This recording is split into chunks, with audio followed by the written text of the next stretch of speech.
Today on the Joel Klatt Show, we have 8 game previews. We're going to find out a lot about the Big 12 race, Pac-12 race, ACC race, and even the SEC race this week. Let's get into it. College football has never been better. Interest has never been higher. I believe that we are at the dawn of the golden age of college football. It was an epic day of college football. It was one of those days where you fall in love with the sport all over again.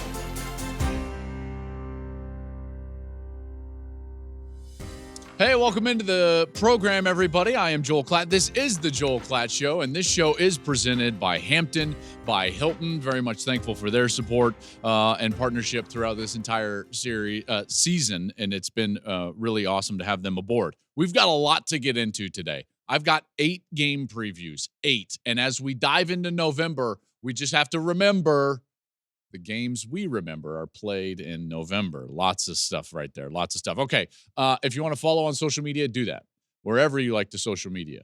If you're over 65 and on Facebook, great. Then you're there. If you're under 25 and on TikTok, we're there as well. So we got you covered. Wherever you like to social media, we're there at Joel Klatt Show. You can follow me. I do most of my social media on Twitter or Instagram. You can follow me at Joel Klatt on Twitter, at Joel_Klatt on Instagram.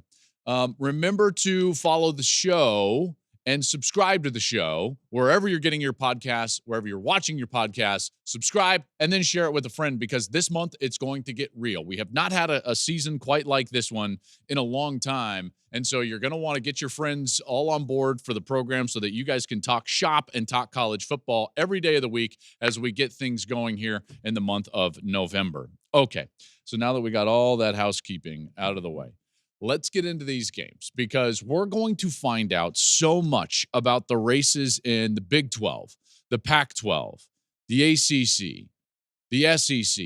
Like, a lot of things are going to get cleared up this weekend. And it starts with the game that I'm at. And that's Gus, Jenny, and I down in Austin, Texas, as Texas takes on the defending Big 12 champ, the Kansas State Wildcats. Kansas State is really good, and no one's talking about them right now. Texas, I think we all know, is very good. And in fact, the committee believes that they're very good. They're one of the best one-loss teams in the country, just behind Oregon after those playoff rankings came out. So Texas, we all believe in, and Kansas State is quietly, all of a sudden, playing their best football. Wouldn't you know it, it's the month of November, and wouldn't you know it, Kansas State, here they come. Really love this Wildcats team. And you know that this is a good Wildcats team because Vegas only has this as a 4.5 point spread. So Texas is favored by 4.5 at home against Kansas State.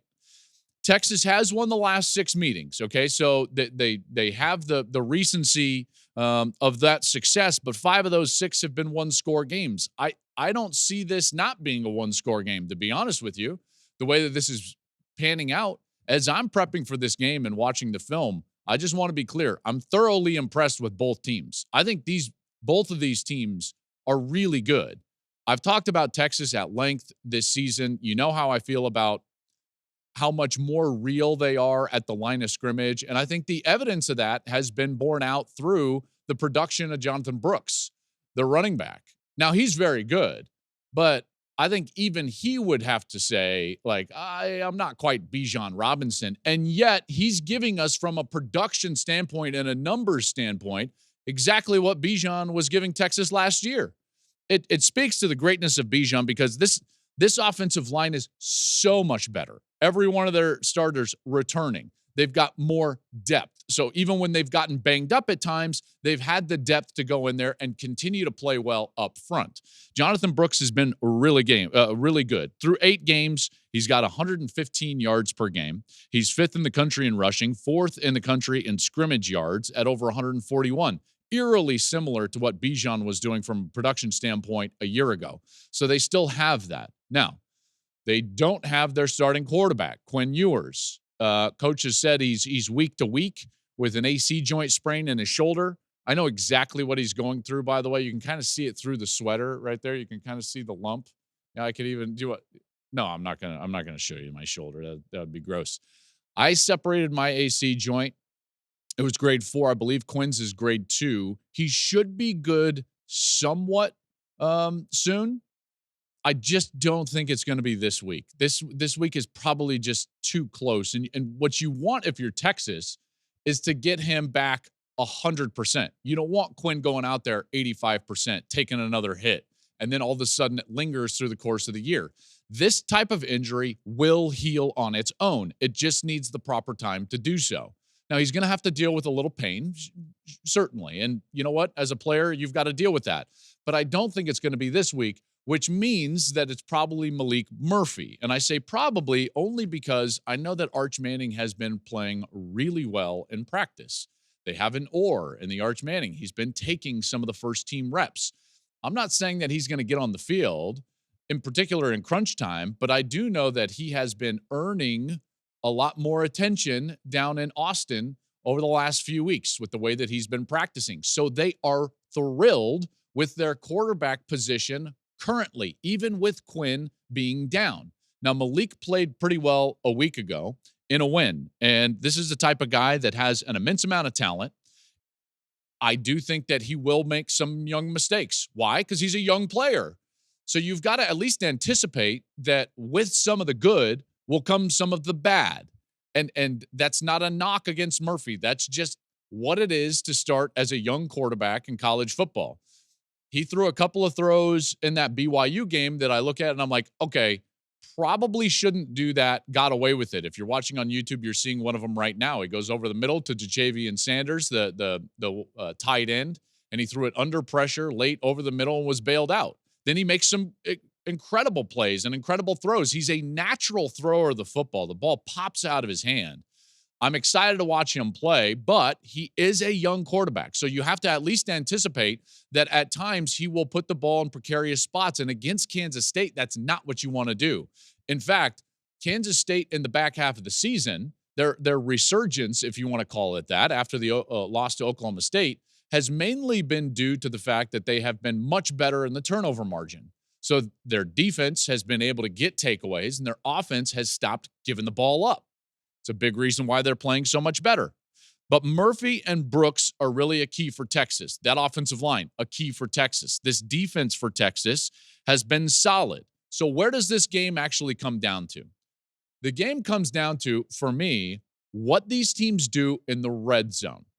I know that could be fairly obvious, but Kansas State is so good in the red zone on both sides of the ball. Defensively, they're one of the best red zone teams in the country. And just so that you know, when I refer to red zone, I refer to touchdowns in the red zone.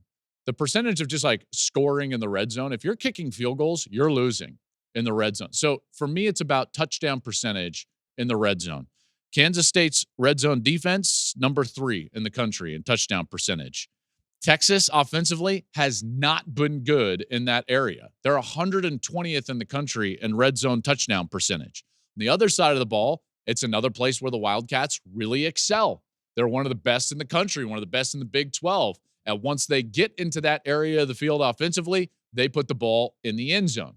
Now, their offense has looked a little bit different over the last couple of weeks. They've gone with more of a 2-quarterback system. It's not a fully, entirely 50-50 quarterback system, but you will get Will Howard, the veteran who won the Big 12 championship a year ago, and you will get Avery Johnson. Avery Johnson, a little bit smaller, much faster. Not that Will is not good with his legs, but Johnson is very fast, and he's a threat on the outside, and he throws it well. Texas has, I should just say, struggled a little bit with running quarterbacks this year. It's one of the reasons why Dylan Gabriel was able to get loose and win that Red River game, was the Texas lost contain of the quarterback. That's something to watch in this game. This one should be very, very tight. Kansas State has won 3 straight games since losing to Oklahoma State. By the way, that loss looks a little bit better now that you know that the Cowboys have the nation's leading rusher in Ollie Gordon, right? I mean, so perspective has been key with Kansas State. And Kansas State in the last 2 games, get this, they've outscored TCU and Houston 82-3. 82-3. Remember, this is the same Houston team that the week prior took Texas right down to the wire.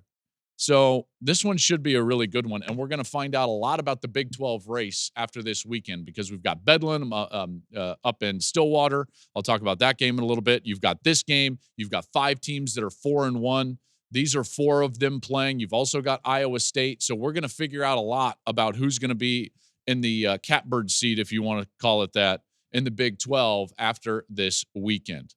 Kansas State, Texas, Gus, Ginny, and I will be there. Can't wait for that one. Big one in the SEC, and in particular in the SEC West, as we all know. Huge game. LSU on the road at Bama. Bama is favored by the home field advantage, basically, by 3. So Brian Kelly takes his team after a really poor start from LSU. They've gotten a lot better, and a lot of it has just been their offense is outstanding. Outstanding. I look at this team and I think to myself, boy, can anybody hold them under 40 points? Don't know. Even Alabama, and I like Bama defensively, but even Alabama.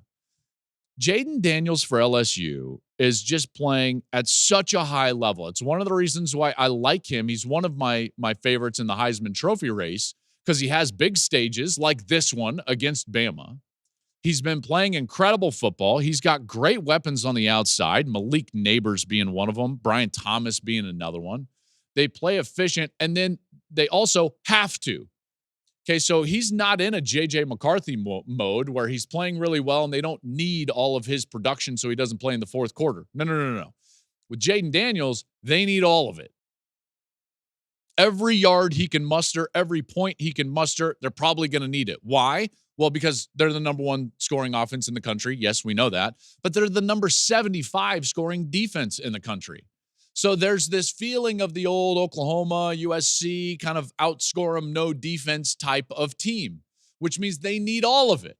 So the pressure on Jaden is immense. He cannot have a bad game against Alabama. LSU does not win this game unless Jaden Daniels goes off. He's got to be, as the kids say it, he's got to slay in this game. Is that what they say? I don't even know. Jaden is playing amazing, but he has to play amazing. That's the point. Alabama, on the other hand, they're trying to win with complementary football. This is a different style Bama team than what we've seen over the last few years. And so they're trying to piece this together. They don't protect the quarterback very well. I don't love the thought of them getting into a one-dimensional, have-to-throw-it style of game with Jalen Milroe at quarterback. I don't think their fans would want that either. So they want to slow this one down. They need to play possession offense. They need to limit the possessions for Jaden Daniels and the LSU Tigers. They can do that because LSU is no good on the defensive side. They just aren't. I like Bama's run game in this one. I like the thought, at least, of Bama being able to protect their passer a little bit better, because this is what's so wild, though. Even with Harold Perkins out there, and I know that they didn't use him as a pass rusher early, which is wild, but like LSU just doesn't get to the quarterback. I don't get it, but they don't. And Bama, that's one area that I feel like you really have to exploit their weakness protecting the quarterback. If you look up, Bama has allowed the 3rd most sacks in the Power 5. That's wild. We all know who's given up the most sacks in the Power 5. If you don't know, then you haven't been paying attention. Colorado, looking at you. Alabama's given up 35 sacks. Let's just say this, if Harold Perkins doesn't have a monster game, it probably means that Alabama is on schedule. If Alabama is on schedule, they will dictate the entire tempo of this game. They will dictate exactly how many possessions that LSU and Jaden Daniels get. So the biggest key in this game is not actually Jaden Daniels. It's Harold Perkins. Because Perkins has got to get to Milroe. They have to force Alabama into throwing it when they have to versus when they want to. I talk about this all the time, and it never rings more true than a team like Alabama. And so for me, that's where the game lies. Now, Bama is favored by 3. I have said this, and I will maintain this. I don't love the thought of them getting in a shootout and having to win to score 40 points or 42 points. I just don't. And I do think that this LSU offense has the ability to do that. So against my better judgment, because I never like to pick against Alabama, never, I'm going to take LSU in this game. Even on the road, I get it. Listen, I get it, all of it. You never beat top 10 teams on the road. I get it. But it's just like this matchup's not good for Alabama. It's just not good for Alabama. So for that reason, I'm going to take Jaden Daniels. I'm going to take LSU. And the sleeper for the CFP, in my mind, stays alive. And LSU might have the ability to become the first 2-loss team to get into the playoff. Hey, it's my favorite time of year. It's football season. And as you know, I take it seriously. So when I'm traveling on the road to watch my favorite teams, I cannot risk calling the wrong play with where I stay. So wherever I go, I know that I can count on Hampton by Hilton. I can depend on their comfortable rooms, their warm and friendly service, and this is the game changer, their free hot breakfast. I love this. Warm cup of coffee, hot, fresh waffle. It's a game changer for me. So whether you're cheering on your team from the stands or never leaving the tailgate, Hampton by Hilton will always give you that win. All right, let's move on, and I'm going to go a little quicker. Those were two kind of the bigger games of the day, and now we got 6 more. Let's go a little bit rapid fire. Washington at USC. So the Huskies on the road, only favored by 3.5. That one jumped out to me a little bit. This one could be a very high-scoring game. In fact, over-under in this one is 76.5. Both of these offenses, obviously potent. Washington came in at number 5 in the playoff rankings, the last among the Power 5 undefeateds. So maybe they feel like they need a little something to prove. This is not a team that has been playing well recently. This is the reason that they fell at number 5 versus being in the top 4, even with that big win against Oregon, which is the playoff committee's top 1-loss team at number 6 in the playoff rankings. Why? Why is that? Best win in the country so far, arguably, and yet they fall as the last undefeated? Well, because they looked really bad against Arizona State at home when they couldn't score an offensive touchdown, and then they survived against Stanford on the road. Now, candidly, and if you haven't been paying attention, Stanford is a lot better than what they were earlier in the year. Alec Manor, this wide receiver, is a dude. We found out about that in the second half against Colorado when he went for I believe it was just short of 1,100 yards just in the second half. Might be a little bit of an exaggeration, but certainly what it felt like when I was up at 1 a.m. in Michigan waiting for that game and watching that Friday night game. I digress.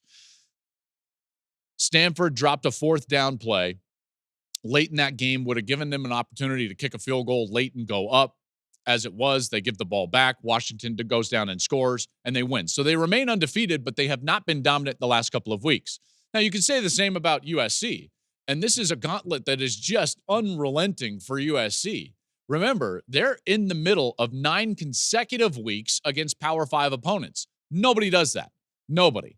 And you're seeing some of the remnants of that because they are a bit up and down. They play a little bit sluggish at times. You know that the energy is tough, and it's been a tough season for them. There's been so much said in terms of a narrative on the outside of this team. The expectations were sky high with Caleb Williams coming back from that Heisman Trophy, and they have, in large respect, fallen short of those expectations. And yet, they're sitting there still with just 1 loss in Pac-12 play and have everything out in front of them. A win this week at home puts them basically in the Pac-12 championship. Now, they still have to play Oregon, and there's a lot of football still to play, but boy, it separates them out and puts them on par to be basically the number 1 seed in the conference. They've got a lot to play for. The other side of this game, and you guys know exactly what I'm going to talk about, cannot wait to watch these 2 quarterbacks have at it. Michael Penix and Caleb Williams. I just hope, and I pray that we get one of those, Pat Mahomes, Baker Mayfield shootouts. Remember that one? Texas Tech and Oklahoma. I want to see Penix and Caleb basically just have to answer each other's scores every possession. That's what I want to see. Now, that's going to give all the fans a heart attack and certainly the coaches a heart attack, but these 2 defenses have been struggling at best. Look at USC over the last, 5 weeks. They've given up 41, 41, 48, 34, and 49 over the last 5. Do we really think they're stopping Washington? No, even if Jalen McMillan can't be healthy, and he hasn't been healthy over the last couple of weeks, and that's certainly impacted Washington's ability to play well offensively. But man, like, let's just put it this way. I'll be shocked if Washington doesn't score 45 points. Shocked. So can Caleb score 46, 50, 52? I kind of hope we get that style of game. Washington's favored by 3.5. I'm going to take Washington. I'm going to take Washington in that one. I think they win by a score. Let's move on. SEC. The SEC, the East is basically going to be won on Saturday when UGA, Georgia, with how well they're playing, favored by 15.5, hosts Mizzou. Now, this is the start of the quote-unquote more difficult stretch for Missouri. Still not all that difficult. Mizzou almost pulled off the upset last year in Columbia. That's going to get the attention of the Bulldogs. The Bulldogs certainly seem to have their full focus and attention on the playing field, in particular after the Brock Bowers injury. And I do find it a bit of it interesting. And this can happen. Your best player goes down, and it's a circle the wagons mentality from everybody else. And so Georgia is playing really well now without Bowers. This is going to pay huge dividends for them down the stretch. They looked very good against Florida. Carson Beck has been really good. Quietly, Carson Beck, and I've said this on a couple of podcasts already, so forgive me if I'm being redundant. If you don't get a chance, or if you do get a chance, go check out Breaking the Huddle this week, because I'm going to give you some Carson Beck film. Hopefully get it here on the YouTube channel for Joel Klatt Show as well.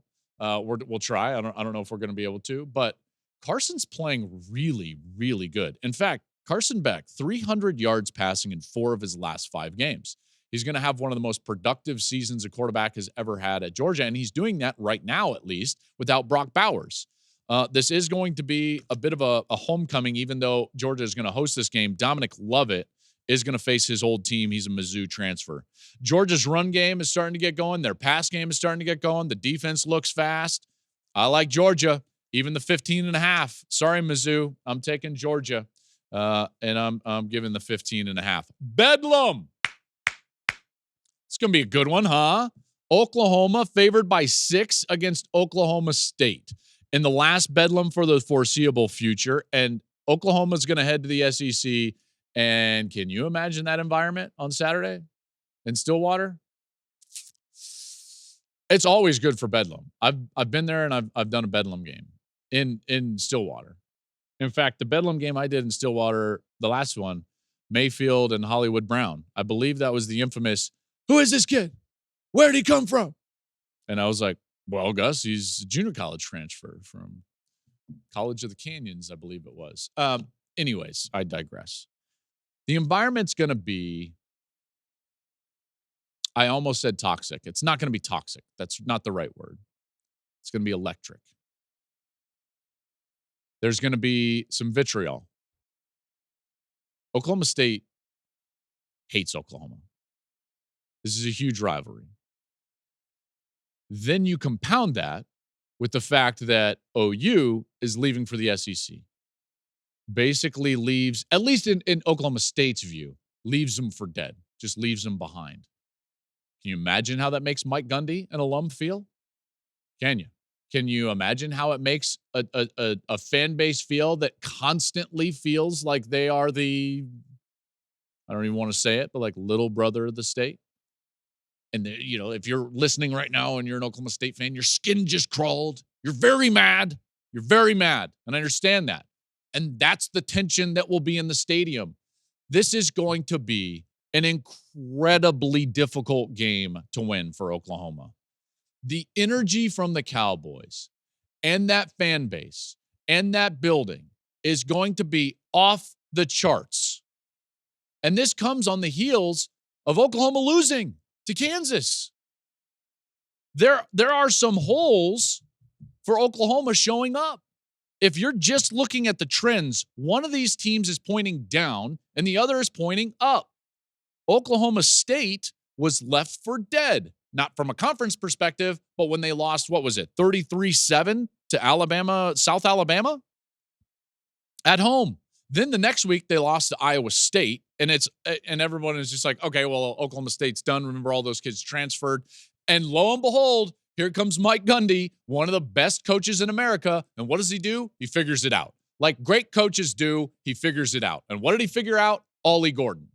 Ollie Gordon is the nation's leading rusher, and he wasn't even a featured rusher over the first 3 games. He's the first Cowboys running back to run for 250 yards in back-to-back games since Barry Sanders. I pause because when you mention someone in the same breath as Barry Sanders, everyone just stop for a moment, all of us together. That's right. You feel the tension in the air. You mentioned that guy. It's greatness. Ollie has 280 yards from scrimmage in each of his last 3 games, catches it well out of the backfield. This is a team that can run it really well, and it's a team in Oklahoma that really struggled against the run last week against Kansas. People kind of forget, like, Kansas didn't even have their starting quarterback and beat this Oklahoma team. OU gave up 225 rushing yards last week to Kansas. If you look at this OU team, it's eerily similar to the way they played a year ago. So in the first 5 games this year, they played really well. They gave up 11 points per game on defense. Then in the last 3, all one-possession games against, let's see, it was Texas, UCF, and then obviously the loss to Kansas. They've given up over 30 points per game and 450 yards per game. That's almost identical to what they did statistically a year ago. What had happened a year ago? They lost 6 one-possession games. So, like, to think that this, I just think this is going to be tough. And I just disagree with Vegas in this one. Oklahoma's favored by 6. I don't love that. I love Oklahoma State's trajectory. I love where they're strong in relation to where OU is strong. Alan Bowman, their quarterback, is an experienced guy. He's in his 3rd school. He started 23 career games at Texas Tech, Michigan, and Oklahoma State. Winner puts themselves in amazing shape to get to the Big 12 championship game. And wouldn't it be crazy if Oklahoma beats Texas? We all are like, oh, they're a playoff team. They're going to immediately go on and they're going to do big things this year. They're certainly going to be in the Big 12 championship game. What happens if they lose a couple? They would be certainly on the outside looking in as it related to even getting to the Big 12 championship, and their playoff hopes would be dashed. And that team that they're playing wants nothing more than to end, quote unquote, this season for OU. A loss ends the playoff hopes. It probably ends their Big 12 title hopes. Probably. There would still be a path, but it would be very slim to get to that Big 12 title game. They will be out for all of it. Oklahoma State. I like the Cowboys in this one. I know they're 6-point dogs, but they're at home. I'm just telling you, everything surrounding this game screams a huge home team effort by the Cowboys. All right, let's move on. Huge game in the ACC to really separate who's going to be the second best team in that conference and who's going to represent that conference in the ACC title game. I think we all expect, as we should, the very good Florida State Seminoles to be in that game. They're undefeated. They've put themselves in that position. The teams at 2nd and 3rd right now in the standings in the ACC are Virginia Tech and Louisville. Virginia Tech 3rd, Louisville 2nd. So the Hokies are going to travel to face Louisville, and Louisville is going to be favored by 9.5. This Virginia Tech team started the season 1-3. We didn't talk about them, probably rightly so, but they've bounced back. They've won 3 of their last 4 in ACC play, and their quarterback, Kyron Drones, has been a really good dual threat for them with his legs and through the air. The Hokies, they ran it for 300 yards last week against Syracuse. I've got an acquaintance. I call him an acquaintance just because that's going to drive him nuts. And he went to Syracuse. He listens every week. And I would just say, like, nothing to write home about. Running for 300 yards against Syracuse. That's just a shot at my friend, not at Syracuse. Just want everyone to. So my friend Mike, hello, and we'll see you this weekend. I like the Hokies defense. Brent Pry is a defensive guy, their head coach. Remember, he was the coordinator at Penn State. In fact, when he was the coordinator at Penn State, just a little bit behind the curtain, most of the offensive coaches or head coaches that were offensive coaches in the Big Ten pointed at Brent Pry and said, that's the best defensive coordinator in the Big Ten. And so now he's at Virginia Tech, and their defense has been really good. They've got 15 sacks over the last 2 games. They had 7 against Wake, 8 against Cuse. I just still like Louisville. You know, they've won 9 straight at home. They just shut out Duke last week, 23-0. Jordan, they're back. He's been good. He ran for a career high 163 last week. I like Louisville at home. You look at in totality what Virginia Tech is, and it's like the teams that they've beat to get to this point are not as quality as Louisville. So this is certainly going to be a step up for Virginia Tech. And going on the road, I don't trust them. Now 9.5 is a lot, but I kind of like Louisville and that one even with the 9.5. All right. This one doesn't really have league implications, but these last two are just a couple of really good, just for overarching storylines. Notre Dame, number 15 in the country, they're favored by 3 at home, on the road against Clemson. So Clemson is a home dog. And boy, has it been a rough season in Clemson. Tyler from Spartanburg is spouting off against Dabo. Real quickly on that, if you haven't heard like that whole thing or seen that story, just Google it. There was a caller in a call-in show. His name was Tyler from Spartanburg. And Tyler took some personal shots at Dabo Swinney in the form of veiled, overarching criticism of the program. And he tried to say, like, I'm a fan and I'm trying to respect you. But then he threw some personal daggers at Dabo about his arrogance. And Dabo responded basically in kind and was like, you're the problem. Now, I'm summarizing here. Go listen to it for yourself. I will just tell you, I thought both of those gentlemen probably want that back. Tyler, if he's as big of a fan as he says he is, probably wants to at least phrase his questions or his points differently and in a less personal fashion. And Dabo, as is the case with Dabo, probably needed to stop after the first 20 or 25 seconds of his answer. Then it was the next 2 minutes that ended up getting him in trouble as he got himself worked up. Dabo doesn't need to respond like that. And quite frankly, you can't just say, like, look at all the success that we've had and I'm absolved from criticism now because of that. No, I mean, every season has to live on its own and stand on its own. And you are what your record says that you are. That is an old adage in football that rings true now. It rung true in the past, and it will ring true in the future. You are what your record says that you are, because we go out there and play, and there's a scoreboard. And when the clock hits 0, you either win or you lose.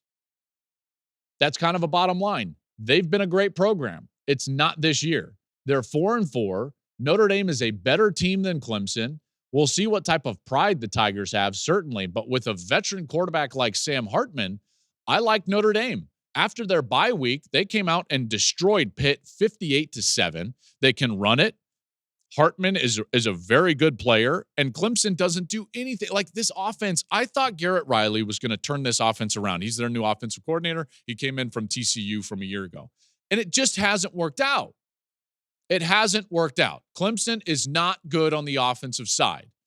I think Dabo needs to modernize his program. A lot of us think that, but until he does, they're going to be sitting there. They're 96th in the country in yards per attempt. 96th. That's not going to cut it. So there's no amount of like orange magic or Death Valley magic that's going to show up. Notre Dame is a better team than Clemson. They have better personnel. Right now, they've got better schematics. Notre Dame's going to win the game. I like Notre Dame in this one, and Clemson 4-5. You think Tyler from Spartanburg was bad? Wait until they go 4-5. Maybe need to cancel the call-in show next week. Just saying. Last one, favorite game of the day. No, I mean, the game that I'm at is always the favorite, but you know how I always end these preview shows. Who am I going to talk about? Air Force. Let's go. Air Force Falcons. Army, Air Force in Denver. Air Force favored by 18.5. A win for Air Force. Again, neutral site in Denver. So this is going to be played at the Broncos Stadium. I don't even know what they call it now. I believe it's Empower Field at Mile High. Weird. I grew up there. It's just like Mile High Stadium. Can we just call it and Empower is probably like, we didn't pay millions of dollars for you to call it Mile High Stadium. Fine. Empower Field. Air Force can clinch the Commander-in-Chief's trophy with a win. Army has not been good this year. They've lost 5 in a row. They're 2-6. Air Force comes in at number 25 in the rankings, just behind Tulane. Didn't agree with that, by the way, and I didn't want to get into it because that one felt more personal for me, so I thought I was going to say something I shouldn't about the committee, which is why I didn't address it too much in my reaction show yesterday. But they were just behind Tulane, who was 24.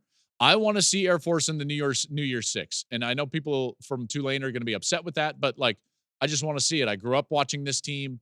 I would love to see a service academy in a game of that magnitude. I don't think that we've seen a service academy in a game of that magnitude in the bowl season since like the 60s, I want to say.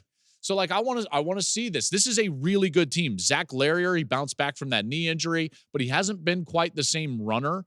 He averaged 5.8 yards per carry before the injury. He banged up his knee against Wyoming. He's averaged 2.1 per carry since in the last 2 games. I like Air Force, best rushing team in the country. I like them to beat Army. The Service Academy games are tough, and they're favored by a lot. 18.5 is a lot. They might get like 6 possessions each.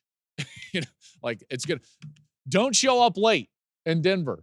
Get yourself parked, get in there, and support the service academies. I love that game. That's going to do it for the Joel Klatt Show this week. I hope you enjoy the games, everybody. Big thanks to Hampton by Hilton. The show is presented by Hampton by Hilton. You can follow us on social media at Joel Klatt Show. Make sure to subscribe to the podcast and share it with a friend. Folks, November is going to be epic. We have not had a year that has been this balanced in college football, at least in a decade. Share this show with a friend. It's going to increase your enjoyment of the college football season as we go down the stretch. Kind of like Clark Griswold and the lights on the house. I hope it enhances your holiday spirit. I hope this show enhances your holiday spirit as we move down the stretch in college football. Enjoy the games, everybody, and Gus, Ginny, and I will be in Austin, Texas.